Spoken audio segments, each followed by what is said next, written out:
Հիմա կենտրոնական ընտրական հանձնաժողովը, դատախազությունը, վստահ եմ հետագայում մի քանի ժամ անց քննչական մարմինը պետք է փորձեն սահմանադրական դատարանի որոշումը խախտելուն ուղղված գործողություն կատարեն, բայց կանխավարկածը որն է, չէ՞, օրինակ կենտրոնական ընտրական հանձնաժողովը անկախ սահմանադրական մարմին է, որը պետք է երևի կաշկանդված լինի ոչ թե դատախազության ցանկություններով, այլ սահմանադրական դատարանի որոշմամբ, բայց իրավիճակը այլ է։ Հիմա նայեք, մինչև օգոստոսի, եթե օրինակ հիմա անձեռնություն։ Ես կարող եմ հստակ ասել, որ իրենց պատկերացումը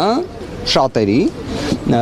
իրավապահ մարմինների ներկայացուցիչների մասին է խոսքը, որ падգամավորի կարգավիճակ եւ падգամավորի կողմից լիազորությունների ստանձնումը դրանք նույնական են։ Հետևաբար սահմանադրական դատարանի որոշման ուժով օգոստոսի 2-ին անձը չի կարող լինել անազատության մեջ, ելնելով նրանից, որ падգամավոր է եւ լիազորություն է ստանձնել։ Սահմանադրական դատարանը, որը պետք է լինի հենց այն մարմինը, որ այս հարցերին պատասխանող լինի, օգտագործել է ոչ թե լիազորությունների ստանձնում, այլ падգամավորի կարգավիճակ եզրույթը։ Սա ինչ է նշանակում, որ այստեղ այնինչ կատարվում է երեկվանից Նարեկ Կարապետյանի նկատմամբ, Դավիթ Ղազինյանի նկատմամբ, Հայկ Սուքիասյանի նկատմամբ, դրանք բոլորը իրավաբանությունից դուրս են, դրանք բոլորը իրավունքից դուրս են, օրենքից դուրս են, ողջամտությունից դուրս են, բայց ավարտ ունենալու վստահ եղեք։ Արդյոք նպատակը առանցքային դեմքերին, որ ինքը կազմակերպել է Հայաստանի ամենաազատ եւ անկախ ընտրությունները։ Հնարավորություն, որ ունենաք, մի հատ իրեն առաջարկեք, թող բոլոր դեպքերում սահմանադրական դատարանի որոշումը կարդա։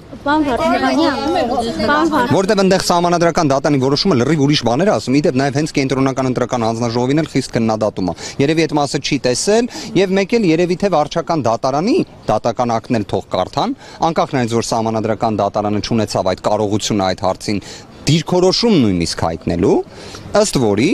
Հայաստանի Հանրապետությունում կոնկրետ ընտրատեղամասում պետք է իրականացվեր վերաքվեարկություն, ելնելով այն հանգամանքից, որ Բարգավաճ Հայաստան կուսակցությանը վերաբերող այն իրադարձությունները, որոնք տեղի են ունեցել, էական ազդեցություն են ունեցել ընտրությունների վերջնական արդյունքների վրա։ Հետևաբար, եկեք իսկապես կենտրոնական դրական հանձնաժողովին առաջարկեք կարդալ սահմանադրական դատարանի եւ վարչական դատարանի դատական ակտերը։ Վարդանյան, հիմա դուք 21-ի օրինակով եք ներկայացնում դատախազության եւ գործողությունները։ Ըստ էության 3 Վագն Ուղղատունյանը օրենսգիրքներ ընտրական հոդմանում 97 հոդվածին, որ ընտրված падգամավորի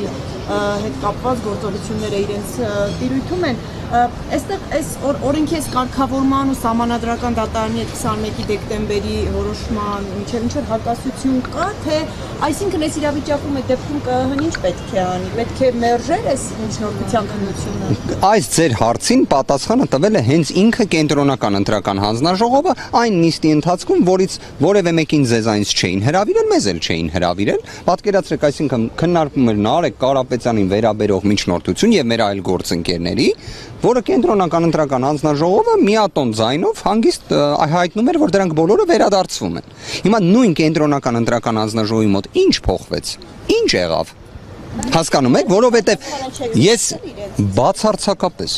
այսինքն իրավունքի ողջամտության սահման բացարձակ։ Ես իդեպ այս հանգամանքը եկեք բացահայտեմ։ Դատախազության միջնորդությունը, որը քննարկվում է 3 եւ այսօր էլ կշարունակվի, նույնն է ինչ եղել է մի քանի շաբաթ առաջ։ Հիմա կներեք, մի քանի շաբաթ առաջ փոքրիկ այս իրավական ողջամտություն, փորձենք բացահայտել։ Ուրեմն դատախազությունը հուլիս ամսից ասում է, որ շատ կարևոր է, որ Նարեկ Կարապետյանի նկատմամբ հետապնդում իրացնեն։ Բայց ստացվում է այսքան շաբաթ հետո իրանք էլի դեռ խոսում են ինտենսիվությունից, չեմ թաքցնի, նիստի ժամանակ հարց հնչեցրեցի։ Ստացվում է հուլիսի 13-ին նախորդած ժամանակահատվածը կարծես հուլիսի 1-ն է եղել, երբ ներկայացրել էին կրկին միջնորդություն նույն բովանդակությամբ Նարեկ Կարապետյանի վերաբերյալ։ Ասում են, բայ ինչ եղավ է 12 օր։ Այդ չէր քանդվում երկիրը, գործը, քրեական վարույթը եւ այլն։ Հիմա էլ հելի հերիք չի, հուլիսի 13-ից հետո էլ եւս այսքան օր է անցել։ Բայց իրենք նույն տոնայնությամբ խոսում են ինտենսիվության մասին, քրեական վարույթ եւ այլն։ Ինչքանով տեղեկ եք, չգիտեմ, քննարկվել է թե չէ, դատախազ օրինակ ներկայացրել է, որովհետեւ որ Նարեկ Կարապետյանը փորձել է այդ ինչ-որ անօրինական, բայց այս դեպքում օրինակ ավելին ասեմ, հիմա շատ ճիշտ հարց եք տալի, այսինքն օրինակ Նարեկ Կարապետյանը իմանալով, որ կենտրոնական ընտրական հանձնաժողովը հրապարակայնորեն ներկայացնում է, որ իր վերաբերյալ դատախազությունը միջնորդություն է ներկայացրել եւ այլն, որը ԿԸՀ-ն վերադարձրել է, բայց դրանից չի նշանակում, չէ՞, իրավական տեսանկյունից, որ այդ վարույթը անհետանում է։ Նարեկ Կարապետյանը բացառապես պատշաճ վարքագիծ է դրսևորել։ Որևէ մի նույնիսկ մեկնաբանման տիրույթում մի գործողություն չի արել, որ կարող էր անհանգստություն առաջացնել։ Չնայած դրան, նույն դատախազները, նույն տոնայնությամբ, նույն մտքերը արտահայտում են։ Ցավով եմ ասում, այս ամենը կրկին իրավաբանության հետ կապ չունի, Նարեկ Կարապետյանի նկատմամբ թիրախավորում է, քաղաքական հետապնդում է, իր քաղաքական գործունեությանը միջամտություն է։ Մի բան էլ ասեմ, Սահմանադրական դատարանը հենց այն որոշմամբ, որը փորձում է պարոն Հովակիմյանը երեկվանից ներկայացնել, գիտեք ինչ է ասում։ Ասում է, որ ընդհանրապես падգամավորի թեկնածուի անձեռնմխելիության հարցը երբ լսում եք, ԿԸՀ մեկ հարցի պետք է փորձեք պատասխանել։ Կարող է քաղաքական հետապնդում, կարող է քաղաքական գործունեությանը միջամտելուն ուղղված այս ամենը։ Եվ երբ ես խնդրում եմ, որ ԿԸՀ-ն այդ հարցը տա, Սահմանադրական դատարանի 1644 որոշումն է 2022 թվականի Մարդու իրավունքների պաշտպանի դիմումի հիման վրա։ Իդեպ այդ որոշումը ընդունվել է իմ կողմից վկայակոչած որոշմանը կարճ ժամանակահատված անց 16-19 Սահմանադրական դատարանի որոշման եւ որոշակի իմաստով փոխ լրացնում է։ Իդեպ այդ որոշմամբ, որին հղում է տալիս կենտրոնական ընտրական հանձնաժողովը, որևէ հնարավորություն падգամավորի կարգավիճակը ունեցող անձին անձնական ազատությունը սահմանափակելու հարցով չի էլ տալիս։ Դա բացառապես ԱԺ-ի տիրույթում պետք է լինի։ Ու իդեպ դատախազությանը կարակ հարցնեք, եթե 10 օր էլ սպասեիք, եւ հետո ազգային ժողովում այս հարցը բարձրաձայնեիք, հենա արդեն 30 օր սպասում են, 30 օր փաստացի սպասում են, բայց այս 10 օրը չեն սպասում, որովհետև այս ամենը իրավաբանության հետ կապ չունի, սա բացառապես իրավական ժխտողականության, նսեմացման, քաղաքական հետապնդման վատ երևույթներ են սրանք, սրա բացական հետևանքները վատն են շատ, բայց հաղթահարել են։ Նպատակը որն է արդյոք ուժեղ Հայաստան։ Անընդհատ դա հիմնավորում է լիազորությունները չստանձնելով, այսինքն այս հակասությունը ինչպես է, որ այստեղ կա հակասություն, դուք ասում եք, որ դրանք գրեթե նույնն են, հա, երբ որ վկայական է ստանում, որ պետք է падգամավոր, իսկ Վահագն Հովակիմյանը ասում է, դրանք նույնը չեն։ Կներեք, ես շնորհակալ եմ, որ դուք ասում եք, դա ես եմ ասում, բայց իրականում դա ես չեմ ասում, դա Սահմանադրական դատարանն է ասում, որ падգամավորի կարգավիճակ ունեցող անձին անձնական ազատությանը միջամտել չես կարող, այսինքն ազատազրկել չես կարող, կալանավորել չես կարող, հենց Վահագն Հովակիմյանը, ներողություն եմ խնդրում իհարկե, կարող է որոշ մեր հայրենակիցների համար իրավունքի մեկնաբանման աղբյուր էլ նույնիսկ ինքը հանդիսանա։ Սահմանադրական դատարանը չի ասում լիազորությունները ստանձնած, ասում է падգամավորի կարգավիճակ ունեցող։ Պատկերացրեք, Սահմանադրական դատարանի, դեպ Սահմանադրական դատարանի որոշումը նույնիսկ Վահագն Հովակիմյանի ցանկությունների դեպքում էլ անձեռնմխելիությունն ու կենտրոնական ընտրական հանձնաժողովը զուգահեռ ապօրինություն են թույլ տալիս։ Գիտեք, ձեր գնահատականն եմ։ Չէ, դա ակնհայտ է։ Այսինքն ես ուզում եմ պարզապես ձեզանից յուրաքանչյուրը մեկ հարց տա։ Նույն կենտրոնական ընտրական հանձնաժողովն է, նույն անդամներն են հանձնաժողովի։ Մի քանի շաբաթ առաջ ասում են մենք վերադարձնում ենք, մենք այլևս անելիք չունենք այս հարցի հետ, կգնաք հետագայում ազգային ժողով կամ պայմանական, եթե անձը չի էլ հանդիսանալու падգամավոր, դե սահմանափակում չկա էլ, այսինքն ԿԸՀ դիմելու անհրաժեշտություն չկա, այս հիմքով ԿԸՀ-ն վերադարձրել է, մի քանի շաբաթ առաջ, հիմա նույն ԿԸՀ-ն ասում է չէ մի վարքյան, մենք անելիք ունենք, ներման փոփոխությունները որպես կանոն ինչի մասին են հուշում, քիչ ուրիշ երևույթների։ Խազությունը դրանից հետո ինչ գործողություններ ձեզ հայտնի արել, շատ հետաքրքիր հարց եք տալի։ Առաջադրել, ներկայացրել հենց պատկերացրեք, միջնորդություններ բերե դատախազությունը, դրանից հետո այդ միջնորդությունը ամբողջ ծավալով մեր գործընկերները, որոնք Word-ից օգտվում են, կհաստատեն, այսինքն copy են արել դա, այնուհետև paste են արել դա։ Կներեք արտասահմանյան տերմինի համար եւ նույնությամբ բերել են։ Այսինքն դատախազությունը ոչ թե բողոքարկել է ԿԸՀ-ի վերադարձնելու որոշումը, ոչ թե ինչ որ իրավական միջոց է ձեռնարկել, նույնությամբ մի քանի օր անց բերել ներկայացրել է։ Այսինքն ոնց որ սենց անալոգիա փորձեմ անել, հա, պատկերացրեք դուք մեկին մի առաջարկ արել եք, ինքը մերժում է, նույն առաջարկը նորից բերում եք, ասում եք հիմա մի մերժի։ Ու իրենք տենց են անում, էլ չեն մերժում։ Լավ, իսկ ընթացակարգով ազգային ժողովը պատգամավորի մանդատի դեպքում եւ արդյոք ԿՊՆ-ներ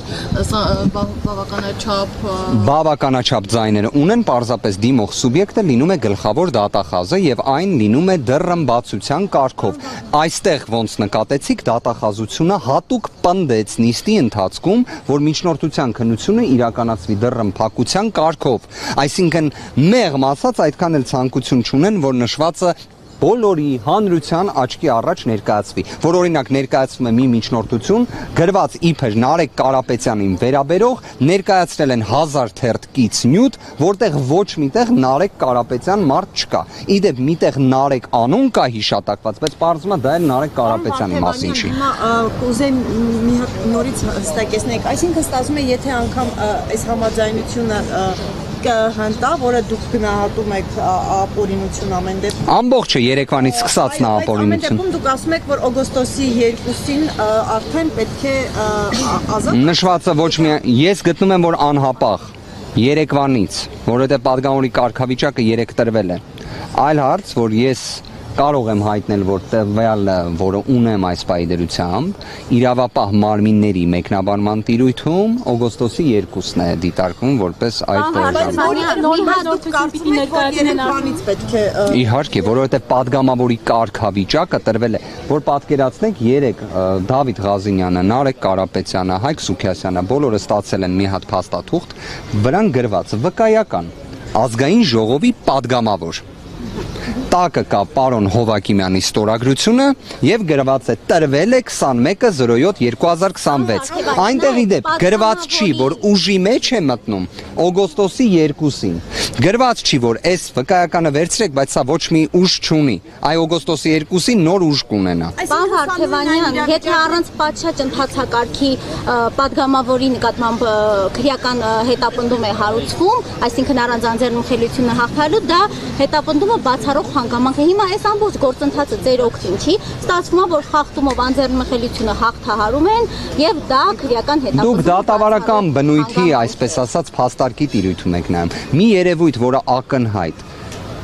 բիրտ կերպ ապօրինի է, երբեք օգուտ որևէ մեկին չի կարող լինել, որովհետև մենք եթե վերցնում ենք ընկալումը իրավունքի գերակայության, նույնիսկ եթե փաստաբանի դիրքերից դա դատավարական լավ փաստարկ կարող է լինել, դա չի կարող ընդունելի լինել, որովհետև մենք խոսում ենք հանրային իշխանության մարմինների մասին, մենք խոսում ենք ԿԸՀ-ի մասին, մենք խոսում ենք դատախազության մասին, այսինքն մարմիններ, որոնք պետք է սահմանափակված լինեն մարդու իրավունքներով, որպես անմիջականորեն գործող նորմեր, բայց հենց ճիշտ հակառակն ենք տենում դրա փոխարեն։ Պարոն Վարդևանյան, Վերջին հարցը, եթե կարելի է։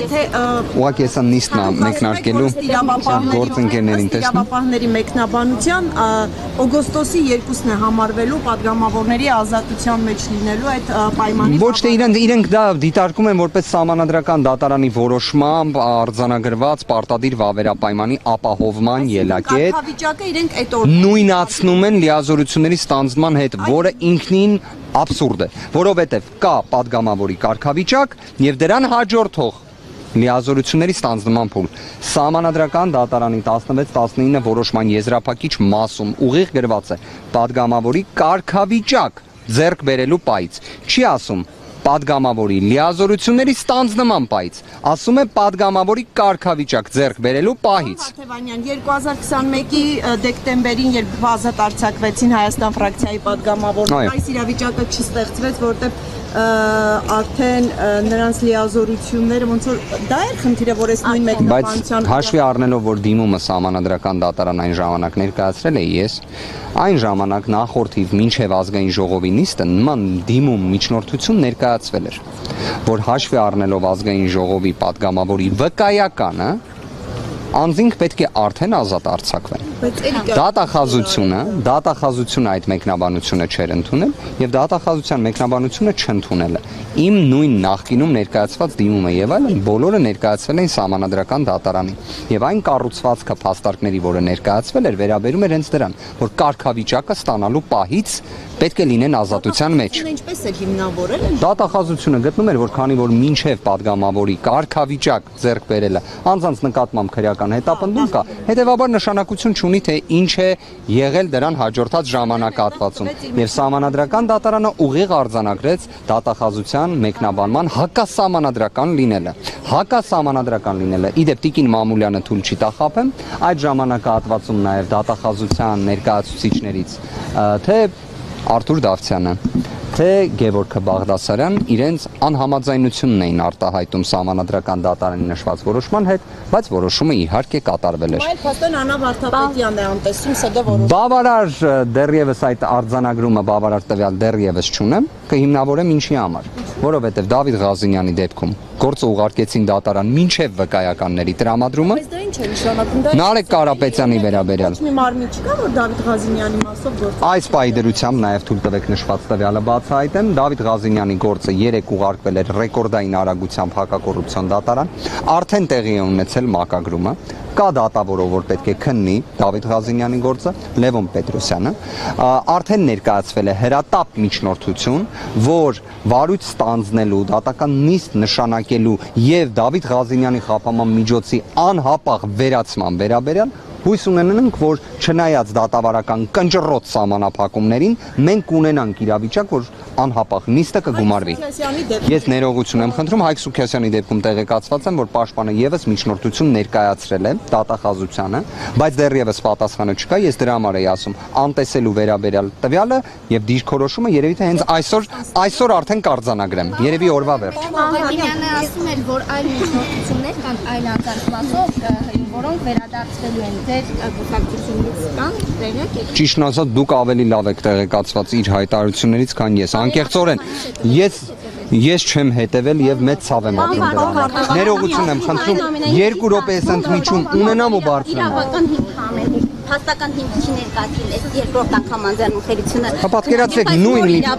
տեսեք նույն միջնորդությունը ըստ էության երկրորդ անգամ հարուցելու դեպքում դրանք կամ վերադարձվում են կամ առանց քննության են թողնվում։ Սա իրավական աքսիոմա է, բայց կենտրոնական ընտրական հանձնաժողովում կան կենտրոնական ընտրական հանձնաժողովի աքսիոմաներ։ Դրանք իրավական հիմք չենք կարա դիտարկենք այս իրավիճակը, որ այս պահից արդեն Տիկին Մամուլյան ներկայացրել է միջնորդությունը 2026 թվականի հուլիսի 13-ին։ Հուլիսի 13-ը եւ հուլիսի 21-ը իրարից բավականին տարբերվող են։ Հետևաբար, քանի որ դատախազությունը ներկայացրել էր հուլիսի 13-ին, դատախազության հուլիսի 13-ի բովանդակությամբ միջնորդությունը ենթակա է մերժման։ Վերջնական չեն ամփոփել արդյունքները։ Հա, այսինքն դատախազությունը հուլիսի 13-ին։ 14-ին է, բայց սա վերջնական ամփոփումը Սահմանադրական դատարանի որոշումը եղել է հուլիսի 5-ին։ Հա, Հուլիսի 5-ին կամ 4-ին։ Դրանից հետո նոր իրավական հիմք է ըստ ԿՀ-ն ամփոփել է մանդատների տրամադրումը հուլիսի 21-ին։ Դատախազությունը ներկայացրել է հուլիսի 13-ին։ Իրադարձությունների այս շղթան հավասար է ապօրինության, իրավունքի, ժխտողականության, պրիմիտիվ քաղաքական հետապնդման։ Կներեք